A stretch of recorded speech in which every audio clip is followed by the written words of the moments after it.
Alright, we got a Kenwood XXV 25th anniversary. Let's see, it's XXV-05V. This is a very nice radio for its time. Oh my god, yeah. But it is time to upgrade. We got all type of modules and boxes and stuff. I mean, look at that. All that's the radio down there. All that. Yeah, so I gotta take that out. DVD player, etc, etc, etc. Spaghetti mess that Premier Shop located here in Chicago did. This is a premier shop, man. This is like the _1 shop. Really. Oh, update. Still doing good. People was wondering about my tweet and my super tweets. Haven't moved a bit. Haven't loosened up, not one touch.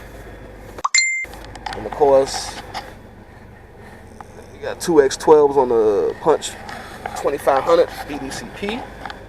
But here we go. So basically what I'm trying to do is get myself a nice clean slate here to install the new radio.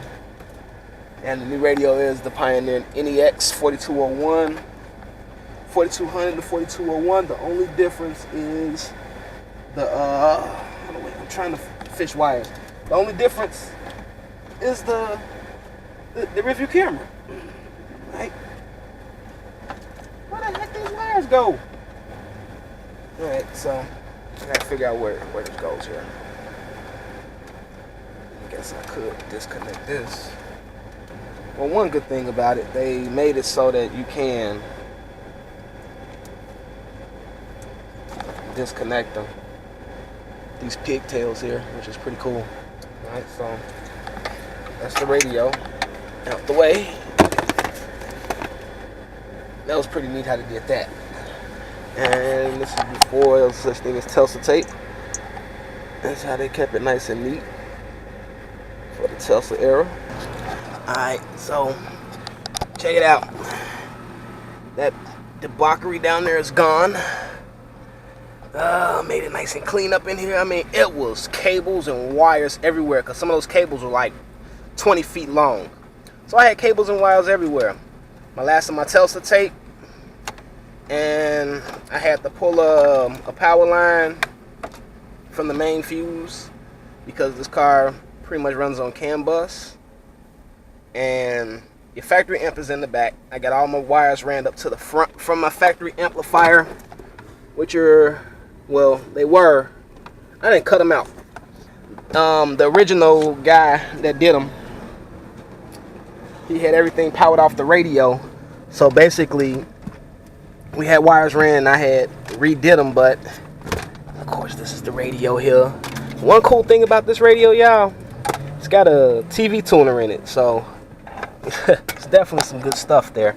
And then, yeah, those are the cables. That's just some of the crap. And then you got different receiver units to help make it all do what it do. And then my back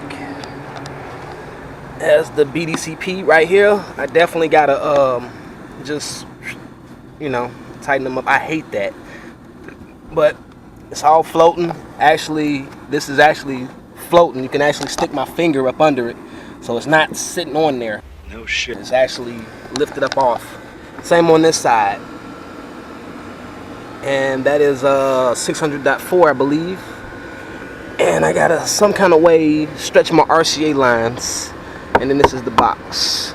I forget the cubes. I think it's like around 5. Basically, it's built to spec for the Sundown X's. And this gasket here works perfect. No air seeping out. It's been in there for, I think, a little over 2 years now. Or a year now, at least. A year and a half, at least, minimum. 2 years, I want to say, though. And I haven't had not one single issue with the box. Now, y'all can look at some of the previous videos. Y'all see I got metal straps on the box. But there's no need. I thought that I would need them, but it turns out I didn't. And those are these straps right here. We thought that the box was flapping, opening and, you know, closing. But in actuality, it was the rear deck going nuts. So I'm hoping that I ran my RCAs and did my bundle job back here.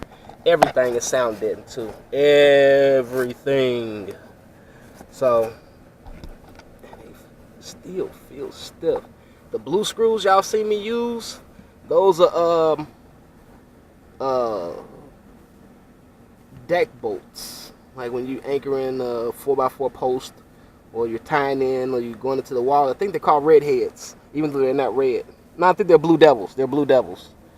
And the red heads, I like those screws as well. But this is my debacle right now. I gotta get at least, I say about 3-4 feet up there. Well, 3 feet would be good. Alright, working like a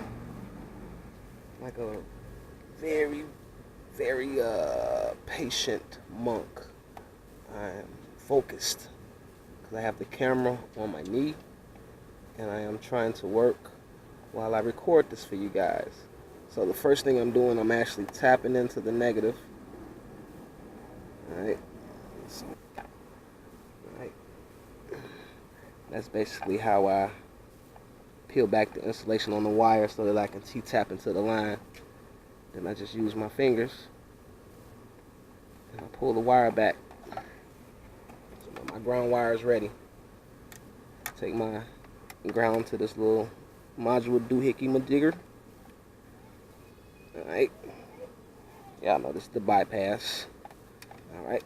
Then I like to squeeze the wires back together and then twist my wire around. And of course, I use 3M.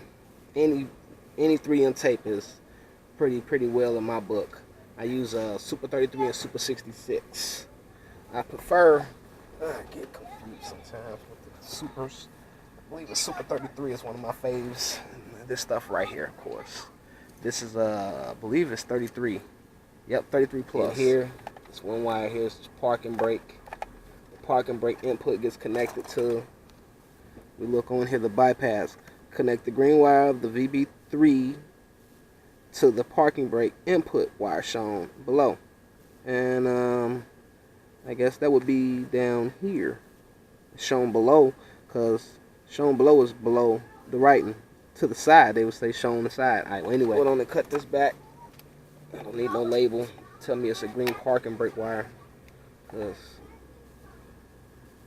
installers should know what a green wire does. Strip a little bit more of this wire back. And smaller gauge wires, I like to get a little bit more. And call me crazy, but I just like to twist my wires together before I actually twist them together. Wait, what? Now, let's see, let's get this going here. And basically,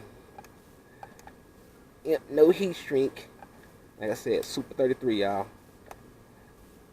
I don't think I got my heat shrink on me here. What I'm basically doing is a Western Union style connector. Well, a little bit, a veil style connector. This is similar to a Western Union, but my swag. And once again, it's ready for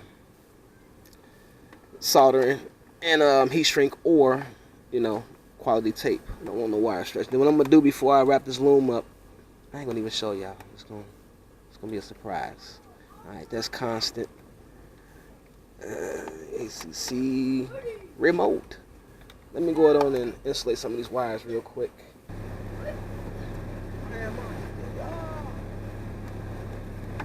Man, I want to buy them damn cords. Oh my God, $50. I see a signal. 2 cords. My camera had an HDMI. And then order that HDMI online. Oh, I have one. Okay, extra one. Yep. Yes. Man, oh man. You see, it's a port back there for the navigation. I don't know if you see. On the side. It's a port for that. Something else. I was wondering, did you find this mic? Two? Yep. It comes like that, right? Yep. Twin turbo. So fucking fast. No wonder. Oh, And believe it or not, AMS has a like an Alpha 8 package or something like that. I know when you give it full throttle, you can actually see the engine. You see the aluminum stretching. I saw it on 1320.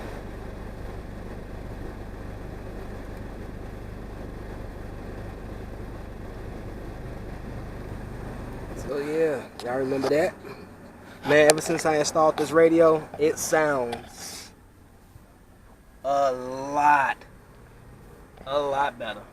So what do you guys think? Think it turned out pretty cool? Yeah. USB thing over there. Check a ride and see what sound like. I sure do.